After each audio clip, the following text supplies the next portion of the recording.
दोस्तों, फनकार की दुनिया में आपका बहुत बहुत स्वागत है। मज़ेदार चुटकुले ज़रूर सुने और चैनल को लाइक, शेयर और सब्सक्राइब ज़रूर करें। पत्नी गुस्से में, पूरे टाइम मोबाइल पे चिपके रहते हो, कम से कम छुट्टी के दिन तो कुछ वक्त मेरे लिए भी निकाल लिया करो। पति ने मोबाइल चार्जिंग में लगाया और बोला, ठीक है बेगम साहिबा, आज का पूरा दिन तुम्हारे नाम। फिर पति ने घूमकर पूरे घर का जायजा लिया और पत्नी से बोला, आज खाना बाई के हाथ का नहीं बल्कि तुम्हारे हाथ के खाने का मन है। देखो घर में हर तरफ जाले लगे हैं, इनको साफ कर दो। फिर पत्नी से पति बोलता है, एक कप बढ़िया कॉफ़ी पीने का मन है, ज़रा बना दो ना। कुछ देर बाद पति, अच्छा बताओ इस महीने तुमने कितने की शॉपिंग करी और किटी पार्टी में कितना खर्च किया है। अरे हाँ, एक बात याद आया, मेरे 2-3 शर्ट के बटन टूट गए हैं, उसे ठीक कर दो ना। पत्नी परेशान होकर, यह लो जी, आपका मोबाइल फुल चार्ज हो गया। पत्नी अपने पति से पूछा, हम बचपन में जब क्लास 11 में पढ़ते थे तो एक बहुत मस्त कविता थी, पर मुझे याद नहीं आ रही।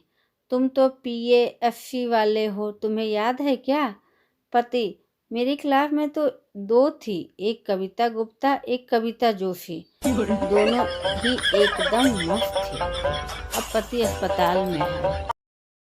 एक नवविवाहिता को अंग्रेजी सीखने का बहुत शौक था, तो पड़ोस के एक मास्टर साहब से अंग्रेजी सीखने लगी। मास्टर साहब ने पहले ही दिन बता दिया कि अपने बोलचाल में अधिक से अधिक अंग्रेजी का इस्तेमाल करो तो अंग्रेजी जल्दी सीख जाओगी। एक दिन जब पत्नी थोड़ी देर से घर पहुंची तो पति ने झल्लाकर पूछ लिया, अभी तक क्या कर रही थी।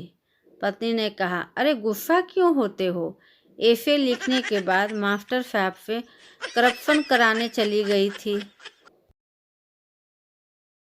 पति पत्नी से, आज मैंने YouTube से ऑपरेशन करना सीख लिया है। तेरे रिश्तेदार को हार्ट, किडनी, फेफड़े का ऑपरेशन करना हो तो बताना।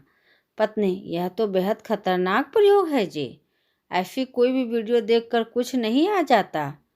पति, तो फिर कुकिंग का वीडियो देख देख कर ऐसे बेहद खतरनाक प्रयोग मुझ पर क्यों करती हो जी। कर्मचारी, सर मेरी तनख्वाह बढ़ा दीजिए, मेरी शादी हो गई है। बॉस, ऑफिस के बाहर होने वाले दुर्घटनाओं की जिम्मेदारी हमारी नहीं है, समझे। रात में सोते वक्त पतिदेव को थोड़ी सर्दी थी, नाक भी बंद थी लेकिन बुखार नहीं था। सुबह उनकी पत्नी ने देखा तो चकित हो गई, उनकी नाक एकदम से लाल हो चुकी थी।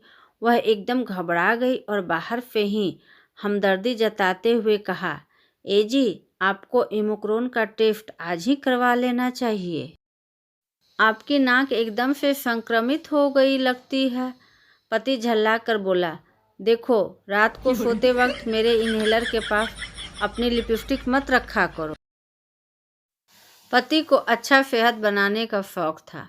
पति, आज से मैं रोज घूमने जाया करूँगा। पत्नी, ठीक है जी।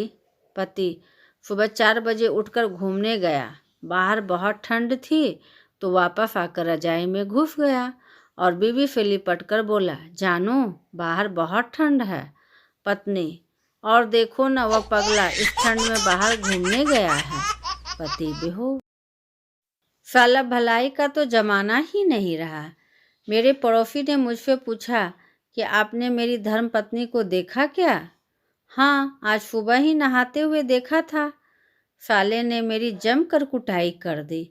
अब उसे कौन समझाए कि नहा तो मैं रहा था और वह तो गली से गुजर रही थी।